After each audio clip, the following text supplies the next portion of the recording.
I did want to go over the who's who in the calendar just really quickly. This green on your left side of your folder says who's who in BSW field instruction. You have all of the faculty liaisons. These are the people that are going to be teaching the seminar classes that the students are in. Okay, so we have Dr. Dobbins, who introduced herself. I will be teaching some. Dr. Mullins, Dr. Green, and Amber Street and Shauna Scott, who aren't here today, are also going to be field liaisons. Okay, these are the names of the people who will be coming out to see you in your field placements to visit with the field instructors and the task supervisors. And they will be doing your seminar class. Or down at the bottom, it says your field instructor. So everybody should have a field instructor, except for 2 of you, I think, that we're still trying to talk retired people into doing. So everybody should have a field instructor. If you want to right now, put the name there so you'll know who that is. Some of you will have a task supervisor. We'll probably talk about this a little bit more, but the field instructor has to have a BSW and 2 years experience or an MSW or better. So if an agency doesn't have that, then you have a task supervisor and we appoint an external field instructor. So that's where the difference is in the field instructor and the task master. I think we might change that. I like that. All right, on the other side of the page, you have the director of the BSW field instruction, and that is me. I have spoken with all of you, probably at least on the phone or emailed you. Some of you may not have met me yet. I replaced Dr. Washington, who left us to go to Italy. Still can't understand that. Why would you give up ETSU for Italy? So I replaced Dr. Washington, and in that process, we kind of made a few changes. Most of you all know Jane Maas-Brady. Jane is now considered the director of the MSW, and I'm the director of the BSW. We did this so Jane would no longer have to feel like she was going crazy with the way the program's growing. We have lots and lots of students, and we continue to grow. So I think they kind of decided it would probably be better to split them up so that it doesn't drive Jane too entirely insane. Now it's just Pam. She gets driven crazy, and then she drives me crazy. Yeah, anything I don't understand, I still go to Jane. Jane, help! But I do too. We work well together. So this is Jane, and like I said, she's the MSW field instructor and field director. And then the BSW program director is Dr. Mullins, who you all met. And then you have Mike Smith, who is our department chair. Okay?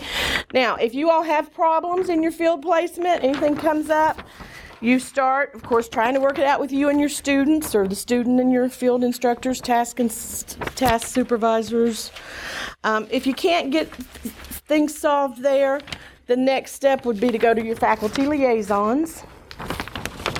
And then after that, the next step would be to come to me, or if you're in the MSW program, go to Jane. And then the next step would be Dr. Mullins, and then the next step would be Dr. Smith. But hopefully we can get things solved way before any of that. No. Okay? I am going to turn it over to Jane for a few minutes. Oops, nope. Let me talk about the calendar. This is your calendar for spring. As you'll notice, everybody is in orientation today. Tuesday is when field starts. Okay? I think somebody said they thought they were starting Monday. I mean, if your agency's okay with that, I don't think that's going to be a big problem. But the official start date is January 19th. Okay? If you'll see, if you follow over on this, you have your field hours, 28. You should get this next week.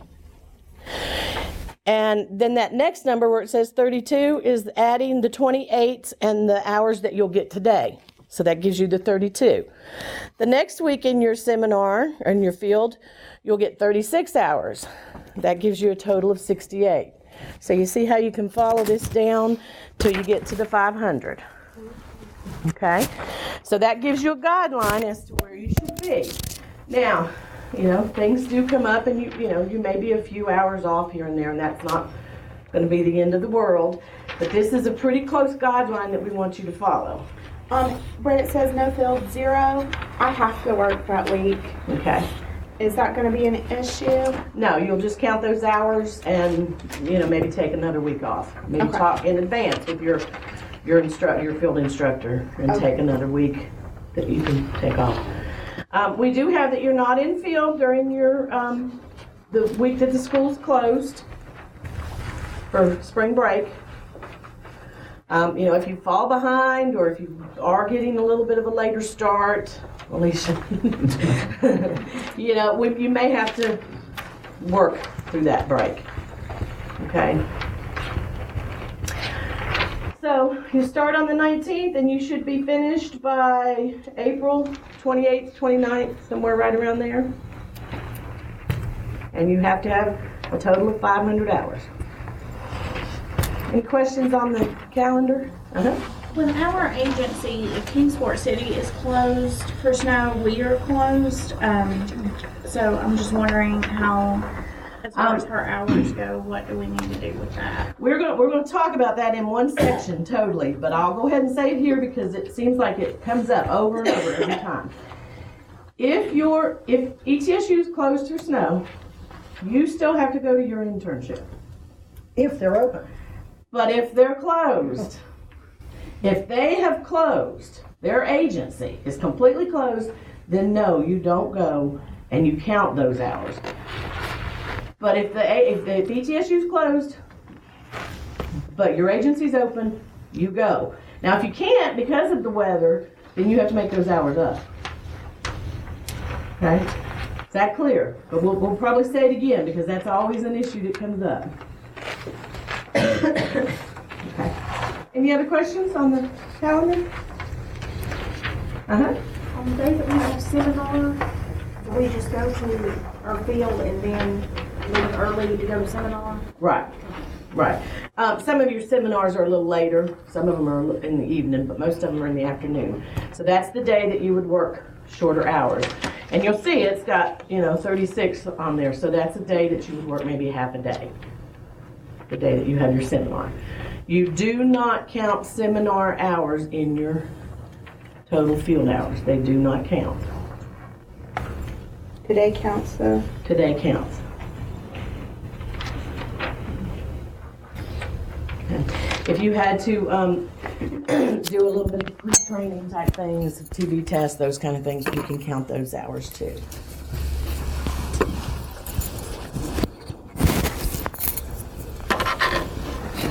Okay, moving on to the next handout. It's dark green and it says agency preparation for student interns.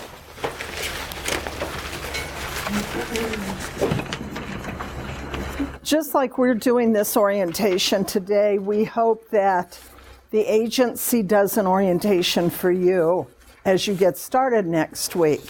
It'll be very different than this, although there may be some components that you meet with people to find things out, or you may be given books to read, like policy and procedure manuals. Those are typically things that students do need to become aware of. So if you're a field instructor, task supervisor, start thinking about how you want to orient your student to the agency. It's really important for them to know where they're going to be, what room they're going to use. Do they have a desk or an office themselves? Are they sharing the office? Is there space for them to put some personal items like a pocketbook, notebook, things like that? Where do they get forms, pens, things that they need to do the work that you all will do in the agency. Also, that first day they're there, first day that you all are there, I would suggest planning something around lunch so that students don't feel left out. This doesn't always work, but you could talk with your field instructor later this afternoon or Monday morning and see what's planned for lunch. Oftentimes, people go out for lunch, and students can probably do that a few times, but money runs short after a little while. Yes, it's, they don't get paid to be students. They pay us. So it's a costly thing for students to go out to lunch. It would be nice if you could include them that first day or the first week. It's also important to check in with your supervisor, check in with your student at the end of the first day and the end of each day the first week, just to see how they're doing. How's it going? Did you have problems? Were there any issues that you wanted to talk about before we stopped for the day? What are the plans going to be for tomorrow? I think it's important that students get some access to clients the first week, even if it's just sitting in an intake or some kind of something with a client so that they can begin to get the feel of what the agency is like to actually be there. It's also helpful if students know about the different programs that your agencies offer. So students, you will need to be proactive and make certain that you understand all the different things at your agency, what each person's going to be doing. Stacy, I'm thinking about when I met you like 3 or 4 years ago. And there's so many different things going on over at the river. So you would want to make sure that you spent time going around and showing your student all of that. And Dave, I know Good Sam is just going in 100 directions at one time. And so it'll be important that your students understand who's doing what and where. It'll take some time. Students, do not expect yourselves to know everything at the end of the day or the end of the first week. It's going to take time. It'll take time for you to know people's names. Work hard on trying to remember their names. It's nice when you can call somebody by name. It's nice when you get called by name.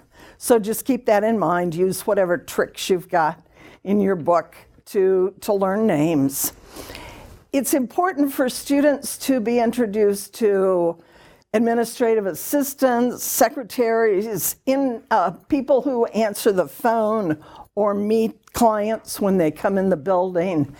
Sometimes those people are overlooked by accident. So if that happens, students, make sure that you go introduce yourself to those people and make sure you know their name and that they know your name and that they know where you're going to be, because there may be a phone call that comes in for you or a client that comes in to see you. Okay. It's important that you put together some kind of a project that you're going to do this semester. And not all agencies do this, but many do. If I know one of the major projects that's utilized a lot is putting together a resource manual, and that's very helpful. There may be one where you're going. You can take a look at it, and if it's been updated in the last year or so, that's great. But if it hasn't, that may be a project for you to do. It's nice for students to have something that they're going to leave at the agency that you'll be remembered by, and that it'll be a positive thing, that you'll be well appreciated. And somebody will pick this up and go, I remember Susan, she did this, and it was so nice having her here as a student. Okay, you're going to be putting together a learning plan, and we're going to go into that in detail in the next section. Supervision. Everyone should meet with your field instructor, the social work supervisor. You should be meeting for an hour a week individually, and then 1 week a month can be group supervision. It's important to have this time set aside. And I know it's really hard in some agencies, but the reason for doing it in an hour block is because sometimes it's difficult to talk about certain issues that might be coming up, and it might be hard for the student to bring it up. Might take a little while for them to feel comfortable to bring it up. It might be the same on the part of the field instructor. They've noticed something, they're trying to figure out exactly how to say it. They don't want to hurt students' feelings. And so you need the time. You also need that time to build a relationship. Those of you who are working in the field know that the work happens within the relationship with your client. If you don't have a relationship with them, you're not going to get much done. So the hour is set aside to help you have the time to build the relationship, okay? Everybody has a different learning style. We're going to encourage you to talk about that together. In fact, to the degree that we set that as an assignment that you'll have. And we'll go over that in the next session as well. Professional behavior. This is very important. It's very important for you to dress appropriately and act appropriately when you're in field. If you come in pants that are hanging down around your hips, shirts kind of loose and not well groomed, dirty clothes, flip-flops, things that you might wear around the house, or you might even wear them over to a friend's house, or you might wear them in certain settings, but not in a professional agency. It's very inappropriate. It's very important that you dress professionally. Looking around here, I don't see any problems. I didn't see everybody walk in, but it looks to me like you all look fairly professional, ready to go out and work with clients. I know that there are some agencies, and I don't think they're represented. I didn't hear them today in the introductions. There are a few agencies that think that it's important for clients to kind of dress down in order to not intimidate their clients. And I would say, well, you certainly don't want to go in your Sunday best, but you still need to look neat and well groomed when you go out to make home visits. You don't wear cutoffs, you don't wear flip-flops, you don't wear tank tops. So you just have to use your professional mind. And you can always talk to your field instructor and your task supervisor about this. This is a big deal, and this could cause major problems. So if there are issues regarding your dress, the way you handle yourself, those will be issues that will come up in supervision, and they could be troublesome. We expect you to go in on time.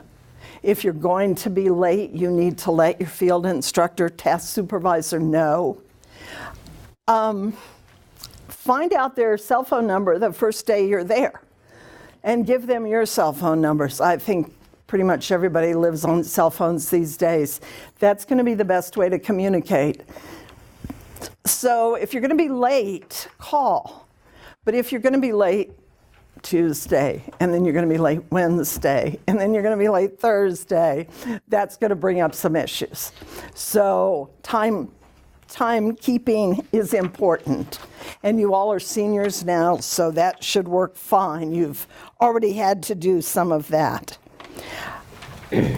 About dress wear, I work at it's a level 3 resident. We are required to wear scrubs sometimes.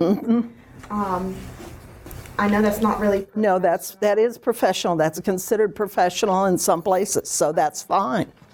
I didn't know if we were we were still supposed to dress in a certain way, or we're supposed to dress the way they want us. Then you dress the way they want you to.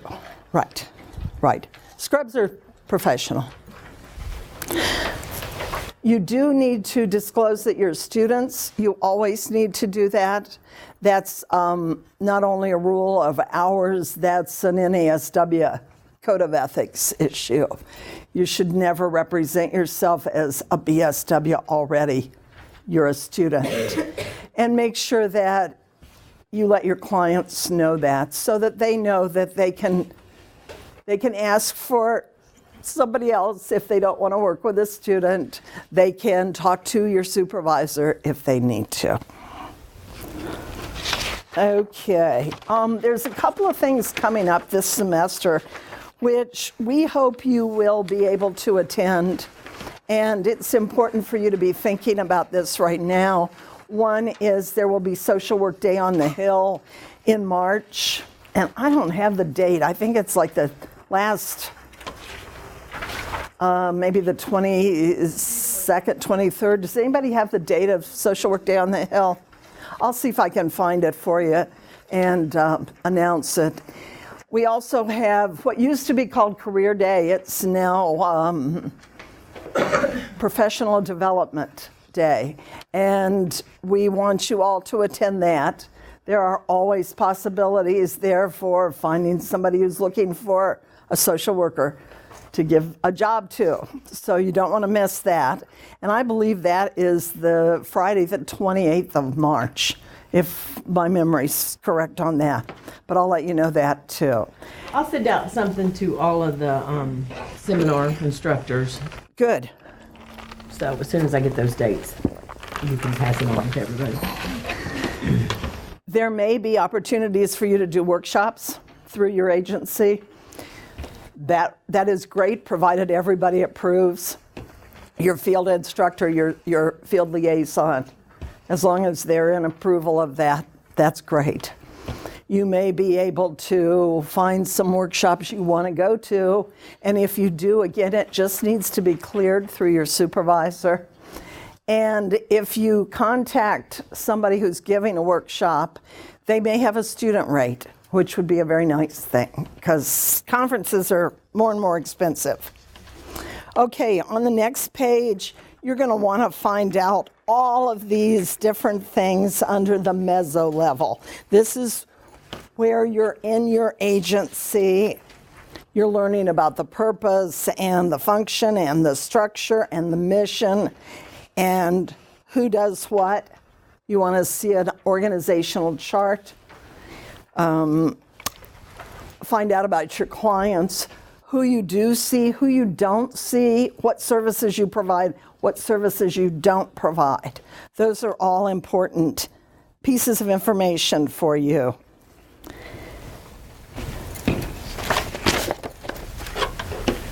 Safety and security is very important. So make certain that this first week you talk about safety issues. We've got a speaker coming at 2 to talk about safety. So that'll be more general, but there'll be specific safety issues for you to look at in your agency.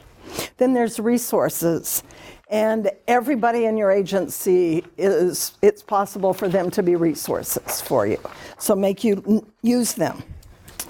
Macro level, where does your agency fit within the community? What needs does it provide? How does it work with other agencies? Are there brother and sister agencies that really work closely together, that refer back and forth a lot? Those are the kinds of things that you're going to want to know. Any questions about this part? You will have assignments related to some of these issues.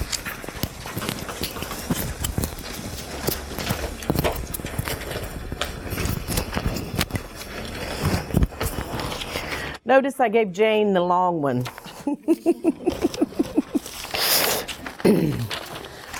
All right, the next thing we want to talk about are the elements of learning climate. That's this gold paper right here. Sydney, are you in here? The lady that's coming is standing out there. All right, elements of the learning climate. These are just things that you need to be aware of. The field instructors and the students both need to have mutual respect for each other. There needs to be an openness between the two of them, collaboration, mutual involvement, communication, comfort, authenticity, trust, non-defensiveness, and curiosity. Now, I know I just read those right off of the sheet, but those are things that you need to have in common with each other, that you're both going to try to have. As a field instructor or a task supervisor, it's not exactly like being a supervisor of the agency, and you're definitely not a friend, so there's things that are similar in those aspects, but it's kind of like a mentor relationship. The student needs to be willing to share some of their past experiences. They want to be willing to learn and grow and develop. They need to have the freedom to learn by doing. Okay, everybody learns different, and I think we have a section where we're going to talk about that a little bit too. But everybody has a different learning style. Some of us learn better by watching several times. Some of us want to get right out there and do it, right? So kind of get to know the student, you need to share with your field instructor how you learn best. Okay. It's just like when you're taking classes. I've had students, when they're studying for a test, they have to write everything down over and over until it sinks in. Others have to say it out loud. So, we all learn differently. So make sure that you and your supervisors talk about your best, how you learn best. You need to be comfortable and being able to go for support to your field instructors and your task supervisors. There may be some issues that come up that are a little bit confrontational. We want those to be handled in a professional way. But if there are issues that come up, you need to be able to assertively say what you need to, and your field instructors need to be able to say those same things to you. Right? This is where you're going to learn and grow. As a student, you want to feel like you're contributing to the agency, to the function of the agency. We don't want our students, just answering telephones, of course, and, folding clothes and doing that kind of thing. We want them actually in there doing work. Now, will they have to answer phones? Sure. They may have to do it for a whole day if it's a small agency. They want to be a part of the organization. They want to feel like they're a part of the whole organization. They want to feel like they're a part of the profession of social work. And they need to have a clear understanding of the role of the field instructor and how the learning relationship is going to be. So you all, as in maybe one of your first supervision meetings, need to talk about that. How are you going to set up your meetings? How are you going to share information? Those kind of things. Anything about the elements of the learning climate? Any kind of questions about your relationship and how you're going to work together? I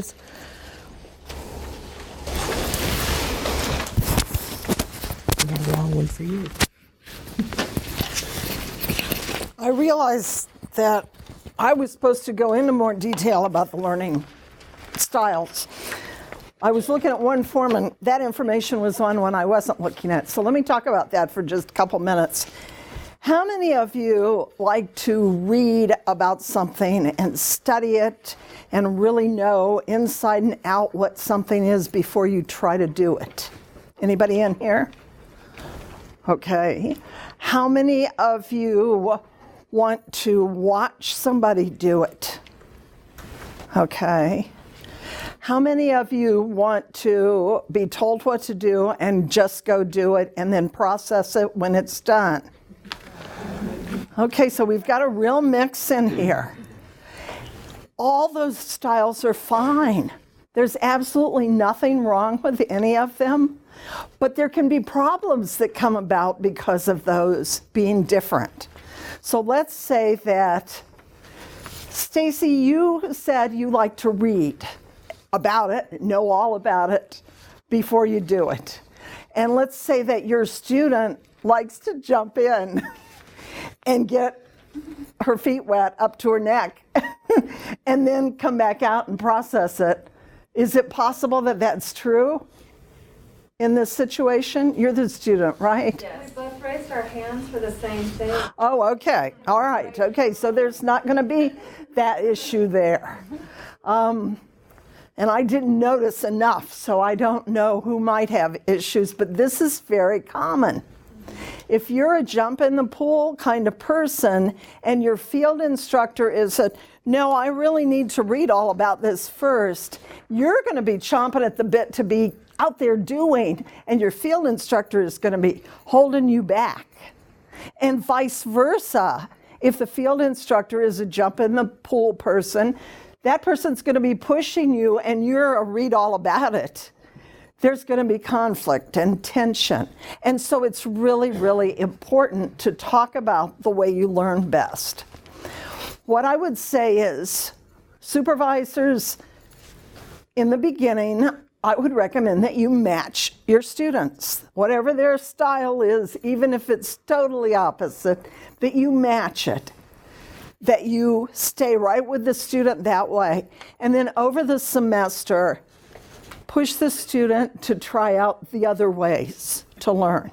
Because it's important that we all can be a little flexible in our learning styles, because we have to work with clients who have different learning styles. And even though it's a little different, there's a lot of similarities. So when you sit down with a client and they begin to just talk about everything that's been going on and go into a lot of depth, and you're somebody who wants to get all the nuts and bolts down first, you got to figure out a way to move smoothly, still allow the client to be who they are, and yet make sure that you get the information you need and that you create a safe space for the client. The matching creates the safe space. Okay, does this make sense? Any questions about this? Okay. Another issue that I want to talk about is boundaries. Now, what do you suppose I mean? Anybody got any ideas? Keeping a professional relationship between you and your internship and people involved there. So what does that mean? Take it a little further. Exercising the appropriate lines of communication when you need to reach out to ask something. If you don't know something, making sure to know who to ask before just trying to guess. Am I hitting the right? Yeah, you're in the right, you're absolutely in the right ballpark. Absolutely. So what would you do if a client said, I'm really, really worried. I'm just really, really worried, and I'm going to need to talk to you again tomorrow. Can I have your phone number, please? What do you say? I can give you my office number. Yes, you can give them your office number. A client says, gee, I really like working with you. Why don't we go out and see a movie together? Again, flat no, right? Did I miss something really good? I said, is it Star Wars? What if your field instructor says, let's have dinner tonight? No. No, you're right. How about a business lunch instead? How about what? How about a business lunch instead? That would be great. Yes, business lunch is fine. Dinner is really getting into some shaky area. I had a student come to me at the end of a semester one year. This is a long time ago and in another school. And she had been asked to type her field instructor's thesis. She was in school and she didn't know how to say no. and she did it.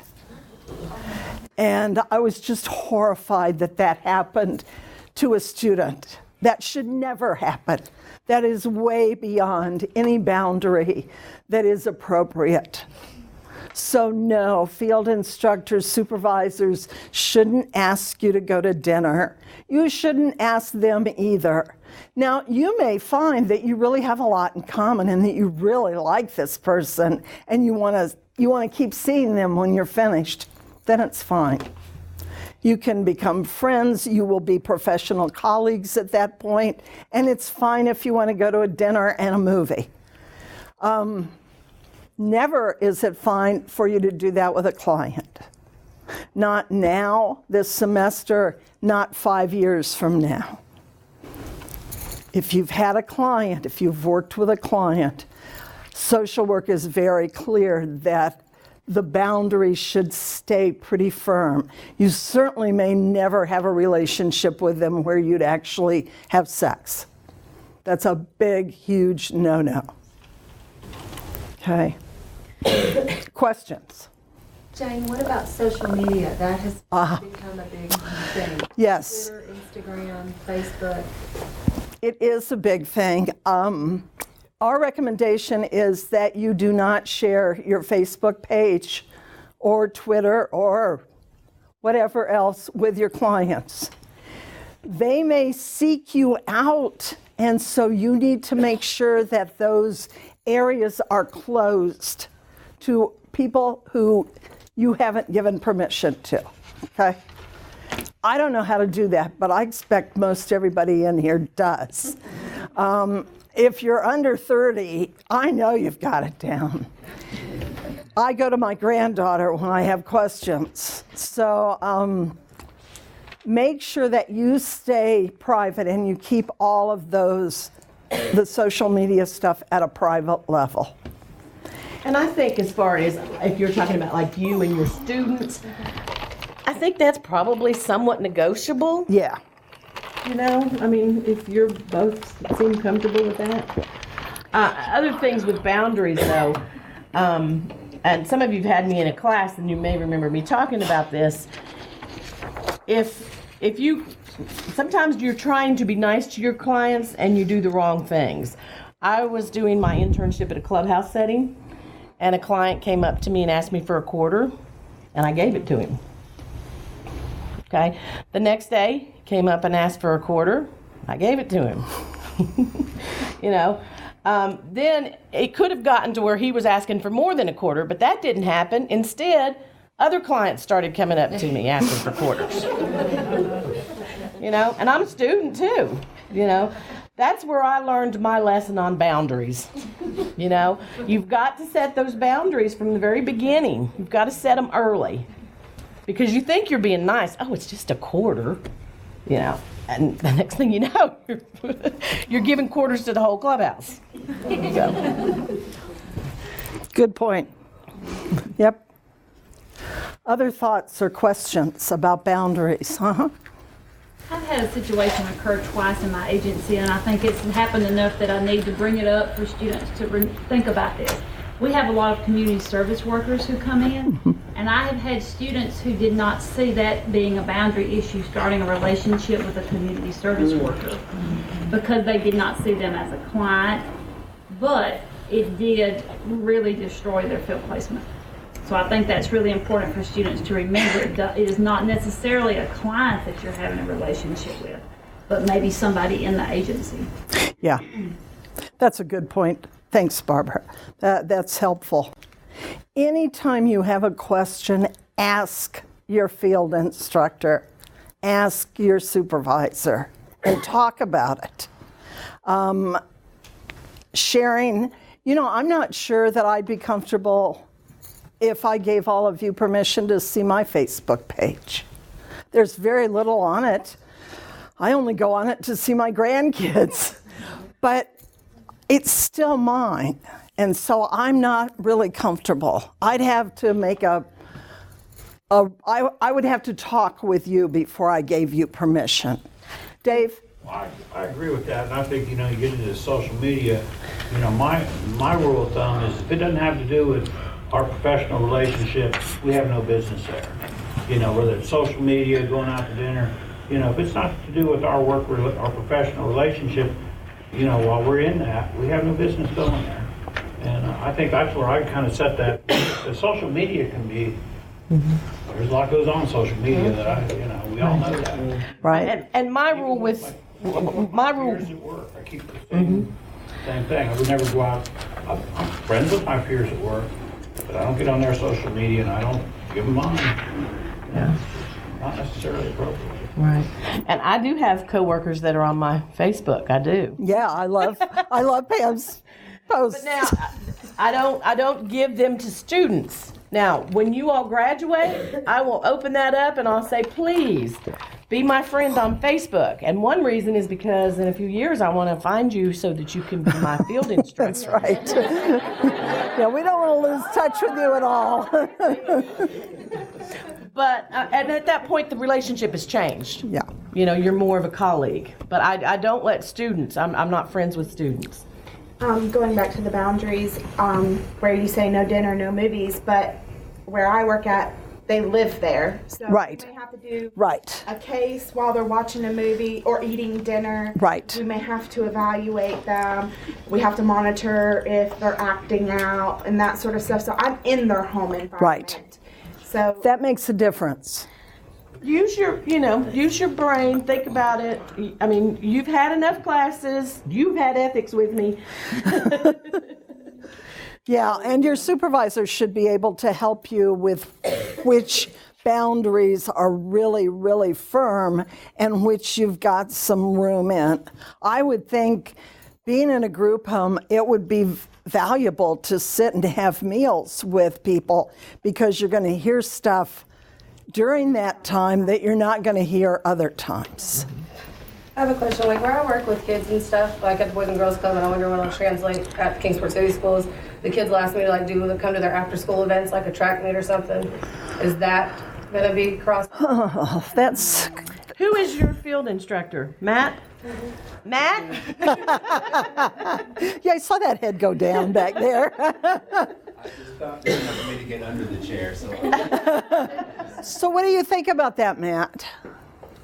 Like a track meet or a ball game, I have no issue with that at all because I do it. Okay. So, you know, anything more than, I mean, there's 800 people around. I mean, I don't have any issue with that at all. That's just me. And everybody, everybody's boundaries can be a little different. Right. You know, you are going to have some flexibility with your boundaries. But just, you need to be comfortable with it. You need to make sure that your field instructor or your task supervisors are comfortable with it. And if you're still not sure, talk to your your field liaisons in your seminar classes. It kind of comes down to some of those who, I expect some of you are going to be going into the home other than just being in a group home. You're going to go into someone's home to do your work with clients. You're going to be invited to have something to drink. You're going to be invited to have food. You're going to be invited to dinner. And you're going to have to talk this through early this next week. Talk this through with your supervisor to see where the agency stands on it and where you stand. I've been to a number of trainings on boundaries, and it's always fascinating. I remember this one person who was doing a training, and she's well known in social work education, and she came in and she pulled out a plate of cookies, and she said, "Would you like a cookie?" And she passed them around, and everybody was like, "Golly, they look good, but I don't know if I should take one." And it was so fascinating because we were all either field instructors field educators or professors, and we were all shaky about it. And so then we had this great discussion about what are the boundaries and what would you do? Well, certainly if you walk into the house and the kid you're going there to see has baked chocolate chip cookies, especially for your visit, I'd say, have a cookie. Unless you think there's going to be something about it or in it that might hurt you. Then you would probably say, no, I'm full or I'm on a diet or whatever. But you have to think about this other person and what it is, what it's gonna mean to them, how your response will affect them. But keep your own safety in mind too. Other questions? Okay, I want to talk briefly about professional liability. This is mostly for the supervisors in here, but students, keep your ears tuned to this because just in a little while, this is where you're going to be. This handout is for you to read and use as you want. I put it together a few years ago based on both some reading that I did and some training that I went to. Basically, the bottom line is, supervisor, you are responsible for absolutely everything your student does. So make sure you know absolutely everything your student does. If you all sit down and come up with a treatment plan for a client, and you go out into the home, student, and you change that treatment plan, you've put your supervisor in a tough position because he or she is operating under the opinion and the belief that you're going to follow this treatment plan that you all put together. So it's up to you to make sure your field instructors and your supervisors know what you're doing, and field instructors make sure that you ask, well, now how did that go? When you did this, I know you were really anxious about saying that to this client. How did it go? Oh, well, I didn't say it. Then you've got work to do. We had a student one time who, absolutely fabulous student, way out, above and beyond what she needed to do. She was always doing. And her supervisor was out of town one week. It was like 3 weeks before graduation. Somebody called from the state who needed a document, and she wrote the document. She signed the document. She sent the document in. It was a big deal. Her name should not have been on it. She shouldn't have written it. It was a boundary that she crossed, and it created a liability issue for the supervisor.